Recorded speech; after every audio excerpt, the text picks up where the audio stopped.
Welcome to the first Political Puppets episode. My name is Matthew, and I'm creating the Political Puppets series to address current issues in a fun way. With puppets! However, you may notice a lack of puppets in this first episode. The reason why is because I'm currently in production of sets, props, and the puppets themselves, not fully ready to start filming yet. However, NASA recently released images from the Discover satellite, and there are already conspiracy theorists making flimsy claims of fakery and people with a shocking lack of understanding of scientific concepts, even the most elementary of them. I wanted to get this video out while the topic was still current, so please forgive the lack of puppets and enjoy the science behind the topic. With all of that said, let's get to the topic of hand. Why you can't see stars in photographs of the Earth and Moon from space. As we all know, the Discover satellite recently sent back images of the Moon crossing the face of the Earth. Beautiful images. One of the most asked questions was, where are the stars? Some people use the lack of stars as an argument for fakery, and some people are genuinely uneducated in the concept of lighting and the basics of photography. In this video, I'm going to give you real-world examples of why we cannot see the stars in the background of Earth and Moon images. As we look at this recent image from Discover, we see the Earth, the continent Africa, and parts of Europe. We can clearly see the Earth, but where are the stars? Some may argue that we take photographs of space all the time, and we always see tons of stars, galaxies, planets, and other objects, as we see here in some Hubble images. The explanation is pretty easy to understand. When the camera is taking images of the Earth or the Moon, the light from these objects floods out the stars in the background. The light reflected from the Earth or the Moon is greater than the dim stars in the background. If the exposure was long enough to capture the stars, the light from the Moon or the Earth would overexpose the image and create a white flood. You wouldn't see the stars or make out much of the Earth or the Moon. Before I get to the actual experiment, let me give some full disclosure here. I'm a novice photographer. I am no way a professional. However, I have had enough experience to understand the concepts of exposure and aperture settings. So, to me, this is just common sense. Some people, apparently it's not. These are things I've learned in grade school as far as lighting in space, why you can't see stars in these images. The images of stars you're looking at now were taken by me. To get these images, I had to open my aperture to the fullest and set the exposure time from between 45 seconds and up to 2 minutes. There was no moon in the sky that night. So quickly, let's go over aperture and exposure. Very simply, aperture is how wide the lens is open, and exposure is how long the shutter stays open. So with different combinations of aperture and exposure, you can get images with lots of light, or you can take images in lower light. So now that you know what an aperture and exposure are, let's get to the experiment itself. I'm using a Nikon D3100. This pales in comparison to what's on the Discover satellite, I can guarantee you that. So I experimented with different aperture and exposure settings to get the results I'm showing you. I encourage you to try this at home yourself. What I did was set up 40 super bright LED lights in the background and a hood lamp closer to the camera. The hood lamp represents the Earth and the LED lights are the distant stars. As you can see in this video, the hood lamp floods out the LED lights in the background. The light from the hood lamp represents the light reflecting from the Earth. What do you think is going to happen when I turn off the hood lamp? You guessed it, the LED becomes visible.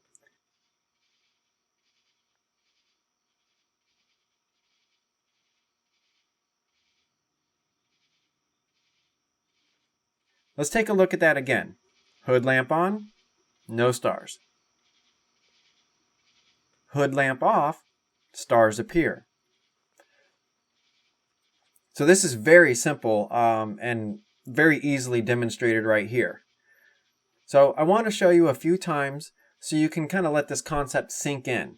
I'd also like to take the time to state that there are actually two sets of LED lights. One set is red and the other set is blue. You may notice that when I turn the hood lamp off, you only see the red LED lights. However, the blue ones are still not visible. This is an example of how different colored lights can be more visible than others. I have 20 blue and 20 red LED lights, and they're at the same distance, yet you can't see the blue LED lights. Now that you see this in a real-world example, I hope you can better understand why you are unable to see stars in photos of the Earth and the Moon. But we're not quite done here. I took some still shots as well. In order for the aperture and exposure settings to capture the image of the light, which would be the Earth, without being overblown, you lose the ability to see the LED lights. Here, I have set the camera to the settings that will allow me to see the light clearly, without being overblown or underexposed. You can see there are no LED lights visible, red or blue. When I turn off the lamp, the LED lights are just barely visible. In this image here, you can see it is completely overblown. The light from our Earth model is washing out the entire picture. These are the exposure settings needed to capture the LED lights. However, it overblows the image of our Earth. Once I turn off our Earth model, you can see the LED lights clearly. I'd like to say please pardon any slight blur. It's a bit of a challenge to focus perfectly in the dark, and I'm focusing manually. Despite a bit of blur from the focus, the concept remains the same, and it's clearly demonstrated here. When we have the exposure settings correct for capturing the Earth, they will not capture the stars, especially when the light reflecting from the Earth is in the shot. When we have the settings correct for capturing our model stars, we get an overblown, overexposed image. I'd also like to point out that these LED lights are probably 4 or 5 times brighter than the stars up in the sky right now.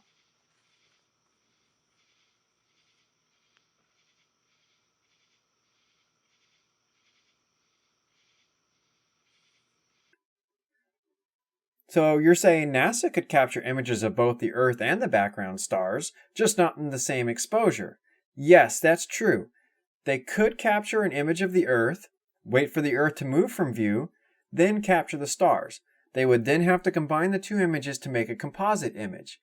But of course you know what's going to happen if NASA makes a composite image.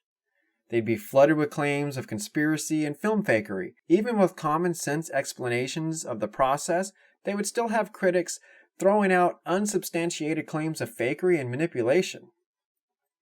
Now, I don't expect conspiracy theorists to accept this real-world example of the concepts I laid out and demonstrated. I do, however, hope this video will help those with sincere questions and lack of understanding of the concepts. I hope this video clearly demonstrates why we cannot see stars in the shots of the Earth and the Moon, and I challenge you to recreate this yourself.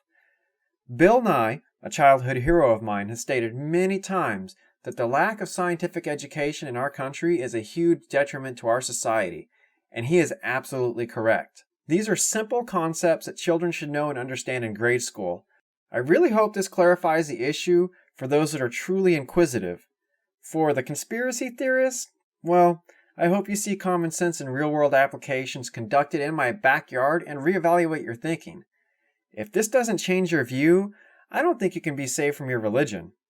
However, the argument conspiracy theorists like to throw out is, go do some research. Well, I have done my research and shown my work through proof of concept in video and photographs.